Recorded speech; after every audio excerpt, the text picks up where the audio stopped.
Alors le parcours d'une conne continue. Alors là, sauf que là, ça prend des proportions quand même assez hallucinantes. Donc j'ai eu encore une conversation avec, alors quelle date? 8 décembre, 8 décembre. Donc le 8 décembre, j'ai appelé cette personne, hem, j'ai appelé, cette personne, au téléphone, parce que je rencontrais une difficulté et comme toute difficulté, elle doit être, dépassée donc j'appelle, je fais les choses.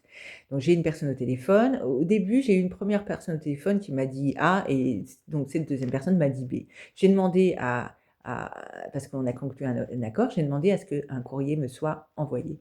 Le courrier effectivement m'a été envoyé, mais il n'est pas cohérent du tout, donc puisqu'il n'est pas indiqué, ce qu'on a conclu et que finalement on parle d'un compte qui va bien et qui finalement ne va plus, et c'est là tout le problème et l'autre et avec les chiffres de l'autre compte. Donc il y a une incohérence, quelque part. Alors, donc, je l'ai eu au téléphone et il paraît que je fais des grandes phrases, hein. C'est pareil, hein, quand on m'a au téléphone, c'est comme si j'interrompais les gens au téléphone ou je parlais mal ou j'étais agressive, alors que pas du tout. Je ne le suis pas et c'est pour ça que malheureusement, je suis arrivée à un point où je suis obligée de m'enregistrer. Donc, je ferai peut-être un mix-up, des enregistrements et que je mettrai en ligne. Hem, donc cette personne, j'ai montré, hein, c'était le 8 décembre. Le 8 décembre et je vais mettre tout de suite sur l'application. Et donc le 8 décembre, je lui explique que je monte mon entreprise, que j'ai créé mon entreprise et qu'il faut absolument et je me savais un peu juste, hein, mais normal, hein, parce que j'ai eu un imprévu, ce qui peut arriver à tout le monde et au lieu de laisser traîner et j'ai appelé. Donc je me suis mis d'accord avec cette personne sur un fait et je lui dis qu'il faut alors cette personne qui m'a pris de haut m'a dit, «Je pourrais te ficher» et tout ce qui s'ensuit. Bon, pas sur le ton que j'emploie, mais pas sur un ton du tout, aimable non plus. Hem Et que je lui ai dit qu'il fallait surtout pas que je le sois parce que je monte mon entreprise et que j'avais des rendez-vous et que ça pouvait faire en sorte, que mon activité se fasse pas.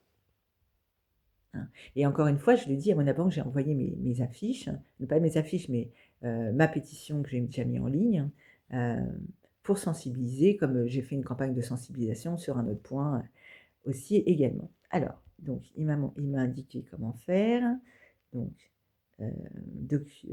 accès au site web. Alors cette personne, je l'ai eu le 8 au téléphone, donc on s'est mis d'accord sur quelque chose. Alors, document récent. Non, mais pour démontrer que je ne dis pas n'importe quoi, hein. Donc, je l'ai eu le 8 décembre, je lui ai indiqué qu'il est très important que mais il ne soit pas, fait, heu et qu'il est important que ça ne le soit pas et finalement le 12, information au rejet de chèque. Alors que je leur ai expliqué qu'il ne fallait absolument pas qu'il soit rejeté. Je les ai eus le 8. On me dit que j'ai une facilité de caisse et finalement, je rappelle aujourd'hui et c'est ce que j'ai reproché déjà au téléphone, c'est-à-dire que j'avais téléphoné quelques jours avant, il m'avait dit A, la personne, que j'ai eue au téléphone après m'a dit B et la personne que j'ai eue aujourd'hui au téléphone, enfin les 2 personnes m'ont dit C et comme leur courrier, en fait.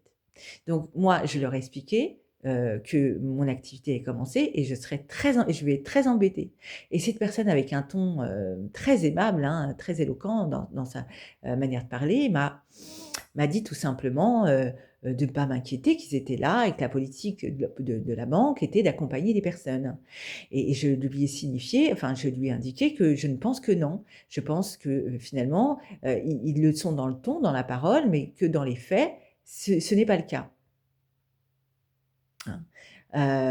Et du coup, moi, je leur ai bien expliqué et c'est là le bien de leur appli, c'est qu'à un moment donné, il est indiqué, des trucs en il s'est bien expliqué. C'est-à-dire qu'il y a des choses qui sont en cours, les choses qui sont enregistrées, pour justement se situer au niveau de son compte et finalement, ce qui est, passé n'est pas vraiment passé, finalement. Alors comment faire ses comptes? Bon, moi le 4 décembre, j'avais, parce que c'est pareil, mon téléphone apparemment, je l'ai réglé avec, l'argent de Mona Banque. Non, heu, j'ai réglé, ma facture de téléphone qui a été conséquente parce que je suis dans un parcours de conne, hein, heu, que j'ai réglé, qui était assez élevé, mais je me suis engagée à régler, donc je l'ai réglé. C'était, mes revenus, moi, ils arrivent en fin de mois. Donc le 27, heu, j'ai envoyé, j'ai envoyé mes chèques, heu, comme je me suis engagée de le faire, hein, et j'ai réglé. Et le pire, c'est que heu, j'ai reçu, de cet organisme,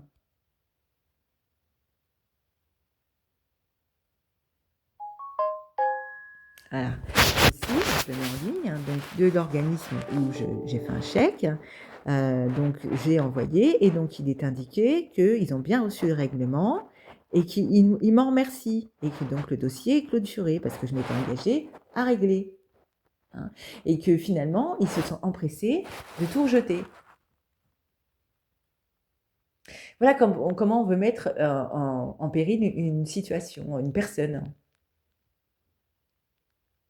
Et donc ces personnes que j'ai au téléphone, que j'ai leur identité, hein, puisque j'ai et c'est hallucinant. Ce que je vis dans mon pays, c'est assez hallucinant parce que toutes ces personnes-là font en sorte que ce pays soit un vrai mensonge et va dans le sens des personnes qui commettent dans ce pays. Et moi, je le dis, les personnes, les victimes n'ont pas le droit. Alors, il y a des entreprises, et comme je vais signifier, des entreprises qui, elles, participent, deviennent de plus en plus investies dans ce genre de choses, mais apparemment, eux, enfin, cette banque-là ne l'est pas. Et au détriment, ils vont dans le sens des personnes qui commettent. Parce que qui est ce comportement-là avec des personnes qui finalement les appellent pas, ne les appelle pas et ne dit pas: «Cette personne, elle nous appelle pas, on lui a envoyé des courriers» et tout ce qui s'ensuit. Apparemment ça dérange, la banque d'envoyer des courriers. Moi, par exemple, les derniers courriers, je comprends pas, il y a pas de timbre. Enfin bref, c'est encore un détail, hein, et ça ne dit pas, et c'est pour ça que j'ai demandé un courrier à cette personne qui m'indique ce qui a été dit, et cette personne n'a pas voulu et a refusé.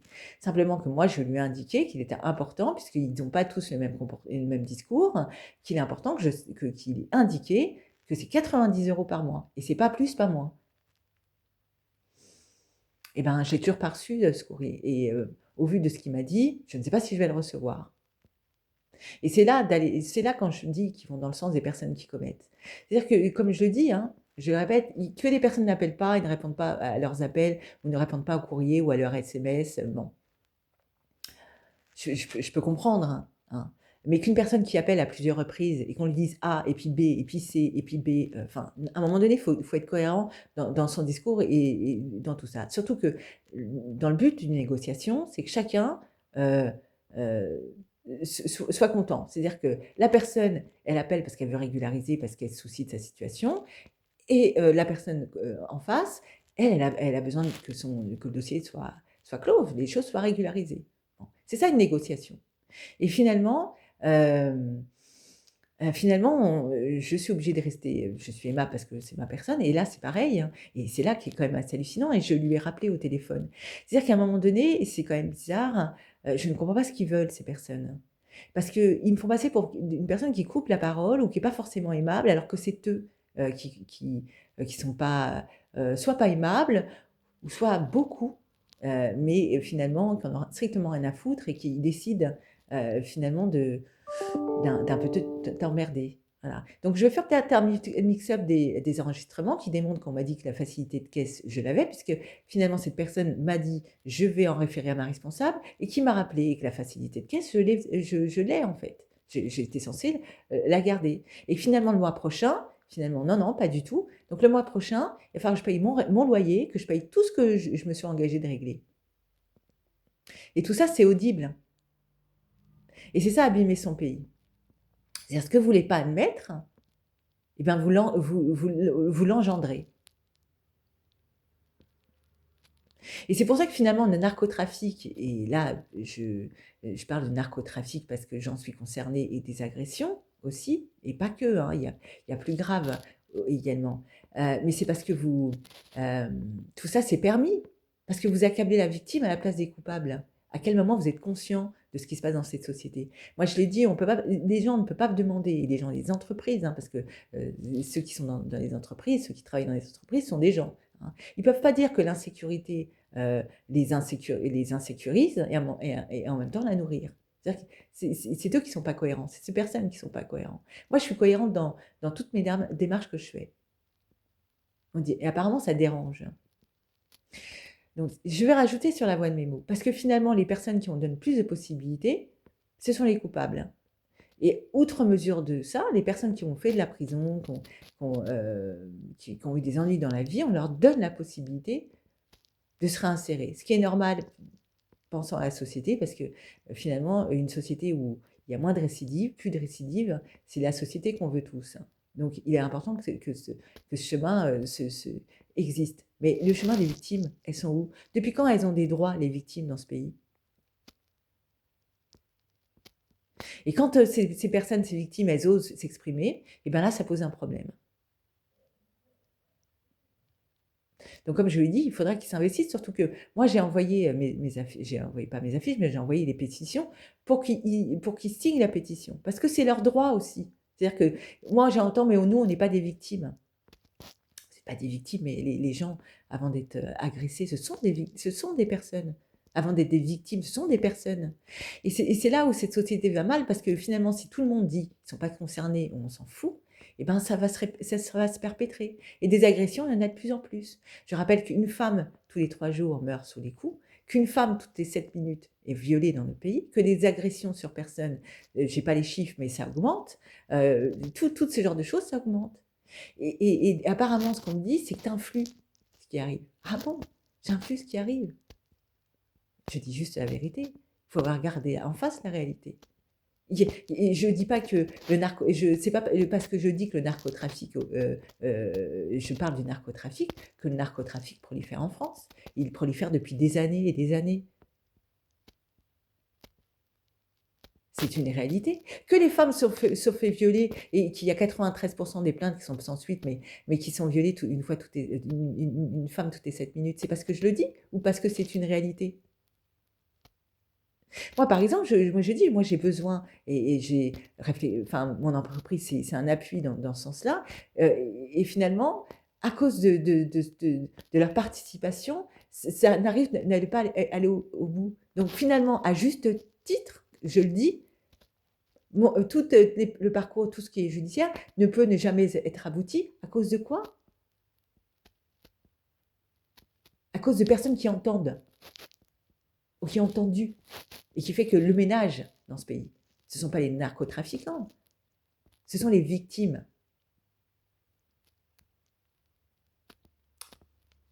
C'est une réalité des choses.